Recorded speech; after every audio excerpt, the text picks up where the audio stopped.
안녕하세요, 왈프스입니다. 반갑습니다. 자, 오늘 여러분들과 함께 2019년 10월 셋째 주 국제사회 주요 이슈들을 다뤄보도록 하겠습니다. 자, 10분 내로 끝내는 국제사회의 주요 이슈 여러분들하고 함께 살펴보도록 하겠습니다. 보름 사이에 정말 많은 일이 있었습니다. 예. 자, 국제사회의 주요 이슈부터 여러분들하고 하나씩 일단 살펴보도록 하겠습니다. 자, 국제사회의 주요 이슈는 미중 무역 협상이 드디어 1차 협상이 어느 정도 갈피가 잡혔다는 게 가장 큰 특징입니다. 미국이 관세 현행 25%를 유지하는 쪽에서 합의가 되었고요. 그리고 중국은 농산물을 구입하기로 강조하였습니다. 아직까지 협상이 완전히 타결된 것은 아니고요. 일단 첫 번째로 의견이 어느 정도 조율이 됐다는 점에서 가장 높은 점수를 얻었다라고 판단하겠습니다. 아직까지 미중 무역 협상의 핵심적인 이슈인 지적재산권, 강제기술 이전 등 큰 협상이 진행되지 않은 상태이므로 2차 협상에서는 다소 시간이 걸릴 것으로 판단을 하고 있습니다. 일단 1차 협상이 무난하게 진행되었다는 점에서 높게 평가를 하고 있습니다. 두 번째 이슈로는 쿠르트족과 터키 간의 전쟁이 가장 큰 핵심 이슈로 부상을 했습니다. 이 문제 같은 경우는 역사가 오래됐습니다. 100년이 넘는 문제입니다. 이스라엘과 팔레스타인, 중국이 위구르족 탄압 등이 있습니다. 소수민족 같은 경우는 현대사회에 들어오기 전에 국가 유지를 하다 영토를 잃어 현재 국민들이 타국에서 거주를 하는 형태인데요.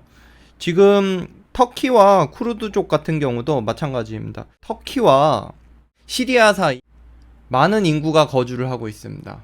현재 시리아 지방에 독립을 한 쿠르드족 같은 경우 터키에 거주하고 있는 쿠르드족이 독립을 요구하게 될 경우 잠재적인 리스크로 판단을 하고 있어 쿠르드족 거점 지역을 선 공격한 케이스입니다. 참고로 쿠르드족 같은 경우는 국제사회에서 인정을 받기 위해 IS 조직 속탕 등 공을 많이 세웠습니다. 그로 인해서 소수민족이 국가 건립에 사실상 지원을 받았는데요. 쿠르드족의 주둔 중인 미군이 철수하면서 바로 터키가 침공을 해오는 일이 발생을 하였습니다. 2019년 2월로 거슬러 올라갑니다. 미국과 트러블이 있었는데 이 당시 스텔스 전투기를 요격할 수 있는 S-400 러시아 미사일과 미국의 F-35를 도입 진행을 하고 있었습니다. 당시 S-400 러시아 미사일을 도입한 미국은 결국 F-35 수출을 허가하지 않았는데요. 어떻게 보면은 그 당시 쿠르드족 침공을 염두를 하고 있었던 터키가 계산을 해놓은 게 아닌가라고 일단은 판단이 되는 부분입니다. 따라서 쿠르드족 문제로 미군이 다시 참전을 하게 될 경우 미국과 터키 간의 전쟁으로 규모가 커지는데요.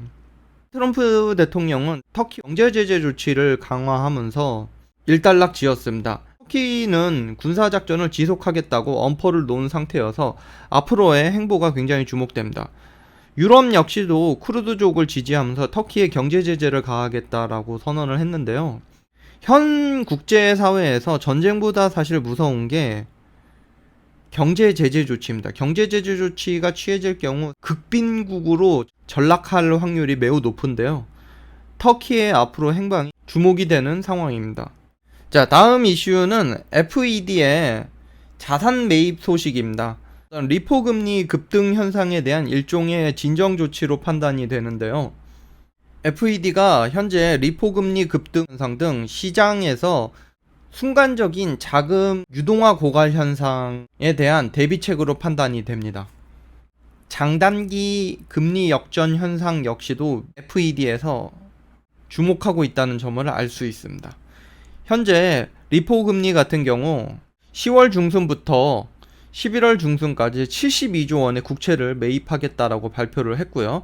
또한 유동성 공급을 위해 내년 2분기까지 추가로 이어갈 예정이며 내년 9월에는 보다 높은 지급 준비율을 준비할 계획이다 라고 발표를 하였습니다. FED는 현재 단기 국채 매입에 대해 QE가 아니라고 일단 강조를 했는데요. QE 같은 경우 QE 즉 양적 완화의 경우 사실상 경기 침체가 발생할 경우 시행하는 가장 강력한 정책의 의미를 갖고 있기 때문에 연준에서는 자산 매입을 하나 QE, 즉 양적 완화는 아니다라고 못을 박았습니다. 이는 시장을 상당히 진정시키기 위한 신중한 형태의 표현이라고 판단을 하시면 될 것 같습니다. FED의 정책은 QE와 동일한 정책을 일단 펼치고 있다는 점에서 조금 여러분들이 관심을 가질 필요는 있다라고 말씀을 드리겠습니다.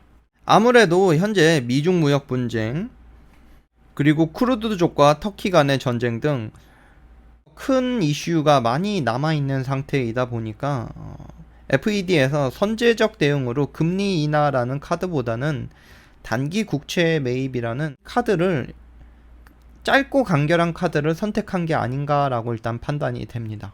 일단 시장에서는 FED의 이번 발표를 긍정적으로 상당히 평가하는 모양새입니다. 추가 쇼크나 이슈가 발생할 경우 대비는 충분히 하셔야 된다라고 말씀을 드리겠습니다. 유럽 같은 경우 일단 영국과 EU 간의 브렉시트 문제가 진전이 있습니다. 영국 여왕이 직접 언급을 하면서 브렉시트를 어느 정도 협상 막바지에 온 게 아닌가라고 판단이 되는 부분인데요. 빠르면 17일에서 18일 EU 정상회담을 앞두고 발표가 될 것으로 판단을 하고 있습니다. 트럼프 대통령에 대한 탄핵 절차가 조금 더 발전을 하는 모양새입니다. 저번 유튜브 영상을 보시면은 트럼프 대통령 탄핵 사건이 국제금융시장에서 큰 영향을 미칠 수 있는지 강조를 했었는데요. 현재 진행 방향은 2016년도 힐러리 국무장관 시절 공무원 신분으로서 개인 이메일을 사용한 이 사건까지도 다시 수사선상에 오르는 상황이 벌어졌습니다. 민주당과 공화당, 사실상 정치적 생명을 걸고 치열하게 싸우는 상황이 벌어졌다라고 말씀을 드릴 수 있습니다. 사건이 흘러가는 방향에 따라 어느 한쪽이 상당히 큰 피해를 입을 수밖에 없는 상황인데요. 사건의 결과가 어느 방향으로 흘러가는지 관심을 가져볼 필요가 있습니다.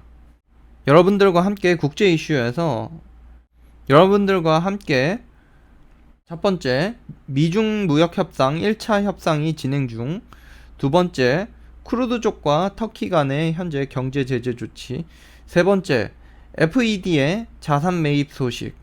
QE의 성격은 아니다라고 발표를 했지만 실제 과정은 동일합니다. 상당히 시장을 진정시키려는 의지가 강하게 느껴졌다라고 일단 보시면 될 것 같습니다. 네 번째는 유럽연합의 브렉시트가 마무리 단계에 접어들고 있다라는 내용. 다섯 번째는 현재 트럼프 대통령의 탄핵 관련 문제가 미국의 가장 큰 양 정당 간의 정치적 생명을 걸고 치열한 싸움이 벌어졌다라고 말씀을 드리겠습니다.